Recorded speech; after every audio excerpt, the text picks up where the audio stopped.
La province du Shandong en Chine partage des liens étroits avec la Corée du Sud. Selon les données, près de 5000 entreprises sud-coréennes ont investi dans cette région. Les deux pays ont signé un accord de libre-échange au mois de juin et de nombreuses opportunités ont vu le jour. Reportage. Grâce à l'avantage géographique et à la politique de soutien, la province du Shandong attire près d'un quart des investissements sud-coréens en Chine. L'accord de libre-échange signé au mois de juin a rendu la province très attractive. Nos produits sont principalement livrés en Corée du Sud et au Japon. Mais comme les coûts de vente baissent, notre compétitivité augmente, ce qui nous ouvre une porte pour le marché chinois. L'accord de libre-échange Chine-Corée du Sud a fait baisser nos tarifs. Nous pouvons acheter nos composants à des prix plus bas. Cela nous permet de réduire nos coûts de production et de vendre nos produits aux acheteurs chinois.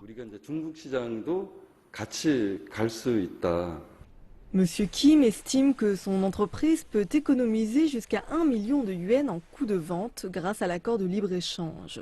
Cette année, l'entreprise a investi près de 20 millions de dollars pour acheter davantage d'équipements avancés sud-coréens pour ses usines chinoises. L'accord de libre-échange Chine-Corée du Sud a élargi notre marché. Afin de satisfaire cette demande, nous présenterons ici davantage de haute technologie.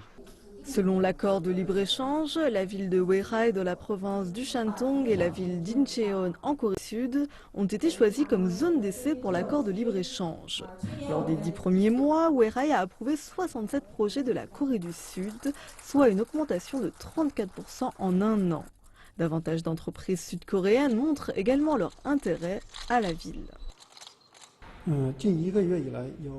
Récemment, 11 groupes d'hommes d'affaires sud-coréens ont visité Weihai. Notre entreprise locale a également visité la Corée du Sud afin de trouver des opportunités commerciales.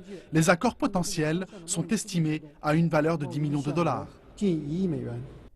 À l'avenir, la ville de Weihai réduira progressivement la charge administrative pour les investisseurs sud-coréens. Certains secteurs comme celui du tourisme, de la culture, de la santé, de l'information électrique et de la construction de bateaux s'implanteront en Corée du Sud.